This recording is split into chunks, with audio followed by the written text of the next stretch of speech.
എൻ്റെ പേര് കിരൺ. ഞാൻ UK-ൽ നേഴ്സായിട്ട് വർക്ക് ചെയ്യുന്നു.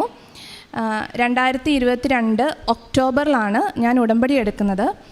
ഞാൻ ഉടമ്പടി എടുക്കാനുള്ള സാഹചര്യം എന്ന് പറഞ്ഞാൽ, ഞാൻ എൻ്റെ പപ്പയ്ക്ക് വേണ്ടിയിട്ടാണ് ആദ്യമായിട്ട് ഉടമ്പടി എടുത്തത്.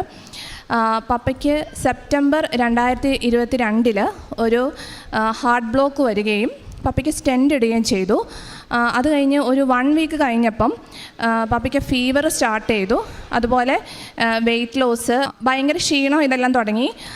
അങ്ങനെ കുറേ ടെസ്റ്റുകൾ ചെയ്തു. പക്ഷേ എന്താണെന്ന് കണ്ടുപിടിക്കാൻ പറ്റുന്നുണ്ടായിരുന്നില്ല. ബ്ലഡ് ടെസ്റ്റും ഇമ്മ്യൂണോളജി ടെസ്റ്റും എല്ലാം ചെയ്തായിരുന്നു. അപ്പം ഞാൻ UK-ൽ നിന്ന് ഞാൻ വിചാരിച്ചു കൃപാസനത്തിൽ വന്ന് പപ്പയ്ക്ക് വേണ്ടി പ്രാർത്ഥിക്കാം. അങ്ങനെ ഓർത്തിട്ട് ഞാൻ ഒക്ടോബർ മാസം UK-ൽ നിന്ന് കൃപാസനത്തിലേക്ക് നേരിട്ട് വരിക ചെയ്തത്. ഞാൻ കൃപാസനത്തിൽ വന്ന് ഉടമ്പടി എടുക്കുന്നതിന് മുമ്പ് എനിക്ക് വീട്ടിൽ നിന്നൊരു ഫോൺ കോൾ വന്നു. പപ്പയ്ക്ക് പെട്ടെന്ന് സ്ട്രോക്ക് വന്നു. അങ്ങനെ പപ്പേനെ സീരിയസ് ആയിട്ട്, എൻ്റെ വീട് വയനാട്ടിലാണ്, വയനാട്ടിൽ നിന്ന് കോഴിക്കോട് മൈത്ര ഹോസ്പിറ്റലിലേക്ക് ട്രാൻസ്ഫർ ചെയ്തു എന്ന് പറഞ്ഞിട്ട്. അപ്പം ഞാൻ വിചാരിച്ചു എന്തായാലും ഞാൻ ഇവിടെ കൃപാസനത്തിൽ വന്നതാണ്, അപ്പം മാതാവിനോട് ഇത് സമർപ്പിച്ച് അച്ഛനോട് പറഞ്ഞ് പ്രാർത്ഥിക്കണം. എന്തായാലും എത്ര നേരം വൈകിയാലും ഞാനത് ചെയ്യും. ഞാൻ 2 മണിക്കാണ് ഇവിടെ ലാൻഡ് ചെയ്തത്. അപ്പോൾ ഉടമ്പടിയൊക്കെ എടുത്തു കഴിഞ്ഞപ്പോഴത്തേക്കും വൈകുന്നേരം ആയിരുന്നു. അപ്പം നെക്സ്റ്റ് ഡേ ഞാനിവിടെ സ്റ്റേ ചെയ്ത് അച്ഛൻ്റെ അടുത്ത് പ്രാർത്ഥിപ്പിച്ചു. അപ്പോൾ അച്ഛൻ പറഞ്ഞു, പരിശുദ്ധ മാതാവിൻ്റെ കൈ പിടിച്ച് ഈ പ്രതിബന്ധങ്ങളെ നേരിടാൻ പറ്റുമെന്ന്. അപ്പോൾ എനിക്ക് ഭയങ്കര ധൈര്യം ലഭിച്ചു. അങ്ങനെ ഞാൻ അങ്ങോട്ട് കോഴിക്കോട്ടേക്ക് തിരിച്ചു പോയി. ഞാൻ കോഴിക്കോട്ടേക്ക് തിരിച്ചു പോയി കഴിഞ്ഞപ്പം ഹോസ്പിറ്റലിൽ ഇറങ്ങി. അപ്പോൾ ഹോസ്പിറ്റലിൽ ഇറങ്ങിയപ്പോഴാണ് പറയുന്നത് പപ്പ കോവിഡ് പോസിറ്റീവും കൂടിയാണ്, അപ്പോൾ പപ്പനെ കാണാൻ പറ്റില്ല എന്ന്. അപ്പോൾ ഞാൻ മാതാവിനോട് പറഞ്ഞു, മാതാവേ, ഞാൻ ഇത്ര ദൂരം യാത്ര ചെയ്തു വന്നത് പപ്പേനെ കാണാൻ വേണ്ടിയിട്ടാണ്. അപ്പോൾ എനിക്കിനി കാണാണ്ട് പോകാൻ പറ്റത്തില്ല. മാതാവേ, നീ എന്തെങ്കിലും അത്ഭുതം പ്രവർത്തിക്കണം എന്ന് പറഞ്ഞു. നെക്സ്റ്റ് ഡേ മോർണിംഗ് അവരൊരു റിപ്പീറ്റ് കോവിഡ് ടെസ്റ്റ് ചെയ്തായിരുന്നു. അപ്പം അത് നെഗറ്റീവായി. അങ്ങനെ എനിക്ക് പപ്പേനെ കാണാൻ പറ്റി. അങ്ങനെ ഞാൻ ഹോസ്പിറ്റലിൽ വെഞ്ചരിച്ച വസ്തുക്കളും കാശുരൂപമൊക്കെ ആയി പപ്പേനെ കാണാൻ വേണ്ടി മൈത്ര ഹോസ്പിറ്റലിൽ ചെന്നു. ഞാൻ ചെന്ന് കഴിഞ്ഞ് ഒരു അരമണിക്കൂർ കഴിഞ്ഞപ്പം പെട്ടെന്ന് ഞാൻ പപ്പേനെ നോക്കിയപ്പോൾ പപ്പേൻ്റെ കണ്ണിങ്ങനെ മുകളിലേക്ക് പോകുന്നത് കണ്ടു. അപ്പം അവിടെ സാച്ചുറേഷൻ പ്രോബ് കിടപ്പുണ്ടായിരുന്നു. അപ്പം ഞാനത് വേഗം പപ്പയുടെ കയ്യിലെടുത്ത് കണക്ട് ചെയ്തപ്പം സാച്ചുറേഷൻ 75 ആണ് കാണിച്ചത്. അപ്പം ഞാൻ പെട്ടെന്ന് അവിടുത്തെ നഴ്സസിനെ ഡോക്ടേഴ്സിനെ എല്ലാം വിളിച്ചു. അങ്ങനെ അവർ പെട്ടെന്ന് ICUയിലേക്ക് ട്രാൻസ്ഫർ ചെയ്തു. അപ്പം നോക്കിയപ്പം പപ്പയ്ക്ക് സ്ട്രോക്ക് വന്നതാണ്. പപ്പയ്ക്ക് അതിനു മുമ്പ് ഒരു കാര്യം എന്ന് വെച്ചാൽ, ഞാൻ ഇവിടുന്ന് ഉടമ്പടി എടുത്ത സമയത്ത് പപ്പയ്ക്ക് എന്താണ് അസുഖം എന്നത് അവിടെ മൈത്രയിൽ ഡയഗ്നോസ് ചെയ്തു. പപ്പയ്ക്ക് എൻഡോകാർഡൈറ്റീസ് ആയിരുന്നു. അപ്പം അത് ഡയഗ്നോസ് ചെയ്യാൻ പറ്റുന്നുണ്ടായിരുന്നില്ല. ഞാൻ ഉടമ്പടി എടുത്ത സമയത്താണ് അത് കോഴിക്കോട് അവിടെ ഡയഗ്നോസ് ചെയ്യാൻ പറ്റിയത്. അപ്പം ഈ എൻഡോകാർഡൈറ്റീസിൻ്റെ എംബോളൈ നമ്മുടെ ബ്രെയിനിലേക്ക് മൂവ് ചെയ്തിട്ടാണ് പപ്പയ്ക്ക് സ്ട്രോക്ക് വന്നത്. അങ്ങനെ പപ്പേനെ ICUയിൽ അഡ്മിറ്റ് ചെയ്തു. അപ്പോൾ ഡോക്ടേഴ്സ് പറഞ്ഞു MRI എടുത്തതിന് ശേഷം ഇനി സാധ്യതയുണ്ട് എംബോളൈ മൂവ് ചെയ്യാൻ, ഇനി സ്ട്രോക്ക് വരും, ഒരുപക്ഷെ പപ്പ കോമയിലായി പോകുമെന്ന് പറഞ്ഞു.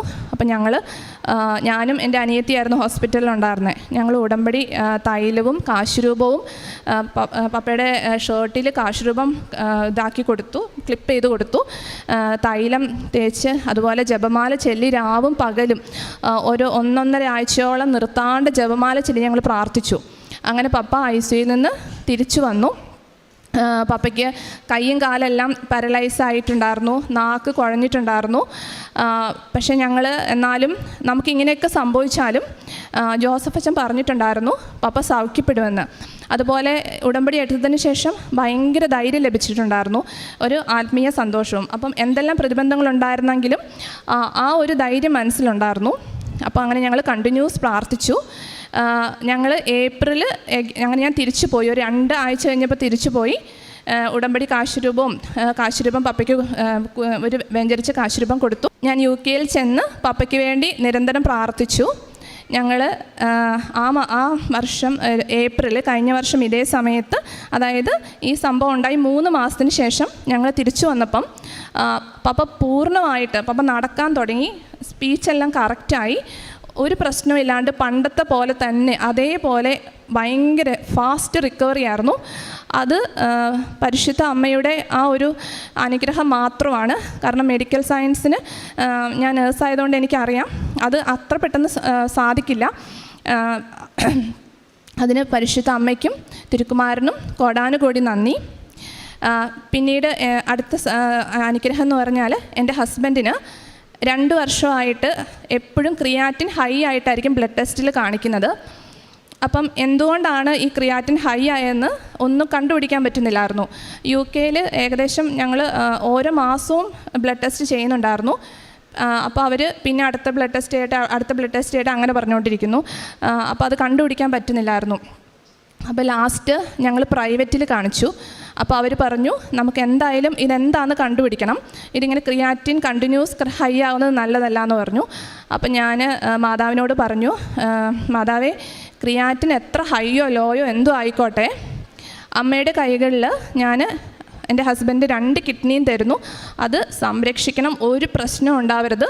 ഇത്രയും നാളും 2 വർഷവും ക്രിയാറ്റിൻ ഹൈ ആയിട്ടുണ്ടെങ്കിൽ എന്തായാലും ഒരു പ്രശ്നം ഉണ്ടാകുമെന്ന് എനിക്കറിയാം. അപ്പോൾ പക്ഷെ ഞാൻ മാതാവിനോട് പറഞ്ഞു, മാതാവേ നീ സംരക്ഷിക്കണം, നീ വിമലഹൃദയത്തിൽ കാത്തുകൊള്ളണം എന്ന് പറഞ്ഞു. അതുപോലെ വയറിൽ തൈലം തേച്ച് എല്ലാ ദിവസവും പ്രാർത്ഥിച്ചു. റിസൾട്ട് വന്നപ്പം കഴിഞ്ഞ 2 ആഴ്ച മുമ്പാണ് അതിൻ്റെ റിസൾട്ട് വന്നത്. ഒരു നല്ല ഇൻറ്റൻസീവ് ടെസ്റ്റ് ചെയ്തിരുന്നു. അപ്പോൾ അതിൻ്റെ റിസൾട്ട് വന്നപ്പോൾ അതായത് കിഡ്നിക്ക് ഒരു പ്രോബ്ലവും ഇല്ല, ജസ്റ്റ് ബോഡി ബിൽഡിൻ്റെ പ്രശ്നം മാത്രമാണ്. ചില ആളുകൾക്ക് ഇങ്ങനെ ക്രിയാറ്റിൻ ഹൈ ആയി കാണിക്കും, അത് പേടിക്കണ്ട, ഇനി ഒരു ടെസ്റ്റിൻ്റെ ആവശ്യമില്ലയെന്ന് ഡോക്ടർ റിപ്പോർട്ട് തന്നു. തൈലം തേച്ച് ഞങ്ങൾ ഈ റിസൾട്ട് വരുന്നത് വരെ തൈലം തേച്ച് പ്രാർത്ഥിക്കുമായിരുന്നു വയറ്റിൽ. അങ്ങനെ ആ അനുഗ്രഹം പരിശുദ്ധ അമ്മ തിരുക്കുമാറിലൂടെ മേടിച്ചു തന്നു. പിന്നീടുള്ളത് എൻ്റെ പ്രമോഷൻ്റെ കാര്യമാണ്. ഞാൻ 9 വർഷമായിട്ട് UK വർക്ക് ചെയ്യുവാണെങ്കിലും ഞാൻ ഇതുവരെയായിട്ട് ഒരു പ്രമോഷൻ അപ്ലൈ ചെയ്തിട്ടുണ്ടായിരുന്നില്ല. കാരണം കുഞ്ഞുങ്ങളുണ്ടായിരുന്നു, അപ്പോൾ അവരുടെ കാര്യങ്ങൾക്ക് ബുദ്ധിമുട്ട് വരുമല്ലോ എന്നോർത്ത് അങ്ങനെ അപ്ലൈ ചെയ്തിട്ടുണ്ടായിരുന്നില്ല. പക്ഷേ ഞാൻ ഉടമ്പടിയിൽ ഈ കഴിഞ്ഞ 3 മാസം മുമ്പ് ഞാൻ വെച്ചിട്ടുണ്ടായിരുന്നു, മാതാവേ എനിക്ക് കുഞ്ഞുങ്ങളെ വളർത്താൻ പറ്റിയ പോലെ ഒരു നല്ല എനിക്ക് പറ്റുന്ന ഒരു നല്ലൊരു ജോലി തരണേ മാതാവേ എന്ന് പ്രാർത്ഥിച്ചു. പക്ഷെ ഞാൻ ജോബ് സെർച്ച് ചെയ്യുകയോ ഒന്നും ചെയ്തില്ല. അങ്ങനെ പ്രാർത്ഥിച്ച് കുറച്ച് ദിവസം കഴിഞ്ഞപ്പം എൻ്റെ വാർഡ് മാനേജർ എനിക്ക് ഒരു മെയിൽ അയച്ചു, ഇങ്ങനെ കിരൺ ഒരു റിസർച്ച് നേഴ്സിൻ്റെ വേക്കൻസി ഉണ്ട്, എനിക്ക് നിൻ്റെ പേരാണ് എനിക്ക് ഓർമ്മ വന്നത്, അതാണ് ഞാൻ നിന്നെ വിളിക്കുന്നത്. ഞാൻ ഹെമറ്റോളജിയിലാണ് വർക്ക് ചെയ്യുന്നത്, ബ്ലഡ് ക്യാൻസർ യൂണിറ്റിൽ.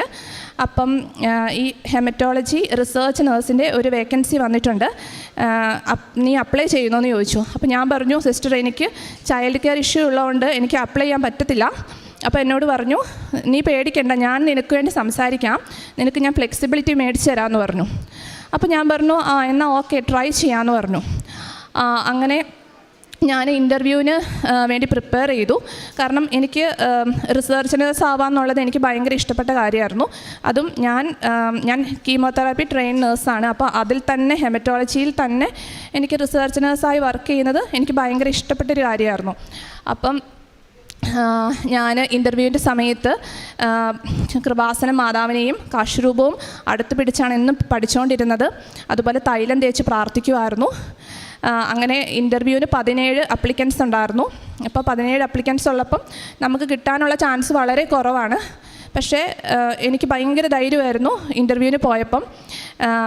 അതിന് തൊട്ട് മുമ്പ് എൻ്റെ മനസ്സിൽ ഇങ്ങനെ പറഞ്ഞു, അതായത് ഈ ലോകത്തിൻ്റെ രാജാവ് അത് നിൻ്റെ കൂടെയുണ്ട്, അപ്പം നിനക്ക് ഉറപ്പായിട്ടും വിജയം കിട്ടും, നീ പേടിക്കണ്ട എന്ന് പറഞ്ഞു. അങ്ങനെ ഇൻ്റർവ്യൂവിന് എനിക്ക് നന്നായിട്ട് പെർഫോം ചെയ്യാൻ പറ്റി. പക്ഷേ ഒരാഴ്ച കഴിഞ്ഞിട്ടും റിസൾട്ട് വന്നില്ല. സാധാരണ അടുത്ത ദിവസം വരേണ്ടതാണ്, എന്തെങ്കിലും കോൾ വന്നിട്ട് സെലക്റ്റഡ് ആണോ എന്ന് പറയേണ്ടതാണ്. ഇത് ഒരാഴ്ച കഴിഞ്ഞിട്ടും വന്നില്ല. അപ്പം ഞാൻ കൃപാസന മാതാവിനോട് പറഞ്ഞു, മാതാവേ നിൻ്റെ തിരുവിഷ്ടമുള്ള ഒരു ജോലിയാണെങ്കിൽ എനിക്കതിനൊരു അടയാളം കാണിച്ചു തരണം എന്ന് പറഞ്ഞു. അങ്ങനെ ഞാൻ മാതാവിൻ്റെ അടുത്ത് പോയി നീലത്തിരിയും പച്ചത്തിരിയും കത്തിച്ച് ജപമാല ചൊല്ലി പ്രാർത്ഥിച്ചുകൊണ്ടിരിക്കുന്ന സമയത്ത്, 2ാമത്തെ രഹസ്യത്തിൻ്റെ സമയത്ത് എനിക്ക് കോൾ വന്നു, സെലക്റ്റഡ് ആയിട്ടുണ്ട്, വളരെ നന്നായി പെർഫോം ചെയ്തു എന്ന് പറഞ്ഞ് ഈ മാസം 24th ജോയിൻ ചെയ്യാമെന്ന് പറഞ്ഞിട്ട് എനിക്ക് കോൾ വന്നു. പരിശുദ്ധ അമ്മയ്ക്കും തിരുക്കുമാരനും 1000 നന്ദി പറയുന്നു. അടുത്തത് എൻ്റെ അനിയത്തീൻ്റെ OET എക്സാമിന് വേണ്ടിയിട്ട് ഞങ്ങൾ പ്രാർത്ഥിച്ചിരുന്നു. അപ്പം അവൾക്ക് ഫസ്റ്റ് അറ്റംപ്റ്റിൽ തന്നെ OET പാസ്സാവാനും ഫാർമസി രജിസ്ട്രേഷന് വേണ്ടി UK യൂണിവേഴ്സിറ്റിയിൽ അഡ്മിഷൻ കിട്ടാനും സാധിച്ചു. അതിനുവേണ്ടി ഇൻ്റർവ്യൂവും അതുപോലെ എക്സാമും ഡ്രഗ് എക്സാമിനേഷനൊക്കെ വരുന്ന സമയത്ത് ഉടമ്പടി തൈലവും ഉടമ്പടി കാശ്രൂപവും വെച്ച് പ്രാർത്ഥിച്ചു. അങ്ങനെ ഇപ്പോൾ അവൾ അവിടെ പഠിക്കുന്നു. ഇത്രയും അനുഗ്രഹങ്ങളാണ്. പിന്നെ ഞാനൊരു ദിവസം എൻ്റെ കുഞ്ഞിന് ചെറുതായിട്ട് ഒരു സെൻസറി ഇഷ്യൂസ് ഉണ്ടായിരുന്നു. അപ്പോൾ കുഞ്ഞിന് വേണ്ടി ഞങ്ങൾ എപ്പോഴും പ്രാർത്ഥിക്കുമായിരുന്നു. അങ്ങനെ ഇരിക്കുന്ന സമയത്ത് എനിക്ക് മാതാവ് ഒരു സ്വപ്നത്തിൽ മാതാവ് എന്നോട് വന്നിട്ട് കാണിച്ചു തന്നു. മാതാവ് ഇങ്ങനെ മുകളിൽ നിൽക്കുകയാണ്. അപ്പോൾ കുറേ ആളുകൾ താഴെ ഇരുന്നിട്ട് ഇങ്ങനെ പ്രാർത്ഥിക്കുന്നു, ഞങ്ങൾക്കിങ്ങനെ വീട് വേണം, സ്ഥലം വേണം, ജോലി വേണം, അങ്ങനെ ഇങ്ങനെ പ്രാർത്ഥിച്ചുകൊണ്ടേ ഇരിക്കുക. അപ്പം എന്നെ കാണിച്ചു തന്നിട്ട് പറഞ്ഞു, മോള് നോക്ക്, എനിക്ക് എൻ്റെ തിരുക്കുമാരനോട് ചോദിച്ചിട്ടുണ്ടെങ്കിൽ ഈ കാര്യങ്ങളെല്ലാം വളരെ നിസ്സാരമാണ്. പക്ഷേ നമ്മൾ പ്രാർത്ഥിക്കേണ്ടത്, നമ്മൾ വിശുദ്ധിയിൽ ജീവിക്കാൻ വേണ്ടിയിട്ടാണ് നമ്മൾ പ്രാർത്ഥിക്കേണ്ടത്. അതുപോലെ ചില കാര്യങ്ങൾ നമ്മൾ പ്രാർത്ഥിക്കുമ്പം ചിലപ്പം നമുക്കത് തരത്തില്ല, അത് ദൈവിക പദ്ധതിയാണ് എന്ന് പറഞ്ഞു. എന്നിട്ട് എൻ്റെ കുഞ്ഞിൻ്റെ തലയിൽ ഇങ്ങനെ കൈവച്ച് മാതാവ് തടവിയിട്ട് ചിരിച്ചു. അങ്ങനെ ഒരു സ്വപ്നം ഉണ്ടായിട്ടുണ്ടായിരുന്നു. പിന്നെ പ്രേക്ഷിത പ്രവർത്തനങ്ങൾ എന്ന് പറഞ്ഞാൽ ഞങ്ങൾ ഉടമ്പടി എടുത്തത് മുതൽ ഉടമ്പടിയിലാണ് ജീവിക്കുന്നത്. എപ്പോഴും ആര് സഹായത്തിന് വന്നാലും ഡയാലിസിസ് രോഗികൾക്കും അതുപോലെ കുഞ്ഞുങ്ങൾ പഠിക്കാൻ സഹായത്തിന് ഫിനാൻഷ്യലായിട്ട് ഹെൽപ്പ് ചെയ്യാറുണ്ട്, ഡയാലിസിസിന് ഹെൽപ്പ് ചെയ്യാറുണ്ട്, ഡ്രസ്സില്ലാത്തവർക്ക് മേടിച്ചു കൊടുക്കാറുണ്ട്. അങ്ങനെ എന്ത് സഹായത്തിന് ആളുകൾ വന്നാലും അവർക്കെല്ലാവർക്കും ഞങ്ങൾ ഹെൽപ്പ് ചെയ്യാറുണ്ട്. പിന്നെ പത്രം ഞാൻ കൃപാസനം പത്രത്തിൻ്റെ കൂടെ ചെറിയൊരു ഹിസ്റ്ററി അത് ഉണ്ടാക്കിയിട്ട്, കാരണം അവിടെ ഇംഗ്ലീഷുകാരായതുകൊണ്ട് അവർക്ക് ചിലപ്പോൾ മനസ്സിലാവാത്തതുകൊണ്ട് അതും കൂടെ പ്രിൻ്റ് ചെയ്ത് കൊടുക്കും. പിന്നെ എൻ്റെ ജീവിതത്തിലുണ്ടായ കാര്യങ്ങൾ എക്സ്പ്ലെയിൻ ചെയ്തിട്ടാണ് ഞാൻ ഓരോ പത്രവും കൊടുക്കാറ്. അതുപോലെ ടൗണിൽ സ്റ്റേഡിയങ്ങളിൽ, ഞങ്ങളുടെ വീടിൻ്റെ അടുത്താണ് വെംബ്ലി സ്റ്റേഡിയം, അപ്പോൾ അവിടെ ഫുട്ബോൾ കഴിഞ്ഞ് വരുന്ന കുറേ ആൾക്കാരെ കാണാൻ പറ്റും. അപ്പോൾ അവർക്കെല്ലാവർക്കും കൊടുക്കാറുണ്ട്. പിന്നെ വളരെ തണുപ്പത്ത്, എന്താ പറയുക, ഭയങ്കര തണുപ്പത്തൊക്കെ പോകുമ്പം ആ ത്യാഗം, ഈ പത്രം കിട്ടുന്നവർക്ക് അത് വലിയ അനുഗ്രഹമാവട്ടെ എന്നോർത്ത് ആ ത്യാഗം സമർപ്പിച്ച് വിശ്വാസ പ്രമാണവും സ്വർഗസ്നായ പിതാവും പ്രാർത്ഥിച്ചിട്ടാണ് എപ്പോഴും പത്രം കൊടുക്കാറുള്ളത്. പിന്നെ പറ്റുമ്പോഴെല്ലാം ഹോളി മാസിന് പോകും. അതുപോലെ ഞാൻ ഹോസ്പിറ്റലിൽ വർക്ക് ചെയ്യുമ്പോൾ കീമോതെറാപ്പി കഴിഞ്ഞ പേഷ്യൻസും പെയിനായ പേഷ്യൻസും എല്ലാവരിലും ഈശോയെ കാണുവാൻ വേണ്ടിയിട്ട് അതനുസരിച്ച് അവരോട് പെരുമാറാൻ, അപ്പം നമുക്ക് എന്ത് ചെയ്യുമ്പോഴും ഒരു മടിയും കൂടാതെ സ്നേഹത്തോടെ ചെയ്യാൻ വേണ്ടി സാധിച്ചു. പിന്നെ ഈ ഈശോയുടെ പരിശുദ്ധ അമ്മയുടെ കാശ്രൂപം പിടിച്ചിട്ടാണ് ഞാൻ എപ്പോഴും ഡ്യൂട്ടിക്ക് പോകുന്നത്. അത് ഭയങ്കര സംരക്ഷണമാണ്. ഭയങ്കര എന്താ പറയുക, ആപത്തുകൾ വരുമ്പോൾ പെട്ടെന്ന് അതിൽ നിന്ന് രക്ഷപ്പെടുന്നത് എനിക്ക് സാധിച്ചിട്ടുണ്ട്. അതായത് ഇത്രയും കാലം ഞാൻ വർക്ക് ചെയ്തിട്ടും എനിക്ക് ഒരു പ്രശ്നം ഉണ്ടായിട്ടില്ല. ഉണ്ടാകാമായിരുന്നു, പക്ഷേ ഭയങ്കരമായിട്ട് എന്നെ രക്ഷിച്ചിട്ടുണ്ട്. അത് പരിശുദ്ധ അമ്മയുടെ കാശ്രൂപം പിടിച്ച് ഞാൻ എന്നും പ്രാർത്ഥിച്ച് പരിശുദ്ധ അമ്മയെ എൻ്റെ കൂടെ വരണേ എന്ന് പ്രാർത്ഥിച്ചിട്ടാണ് പോവാറ്. പരിശുദ്ധ അമ്മയും ഈശോയും തന്ന എല്ലാ അനുഗ്രഹത്തിനും നന്ദി പറയുന്നു.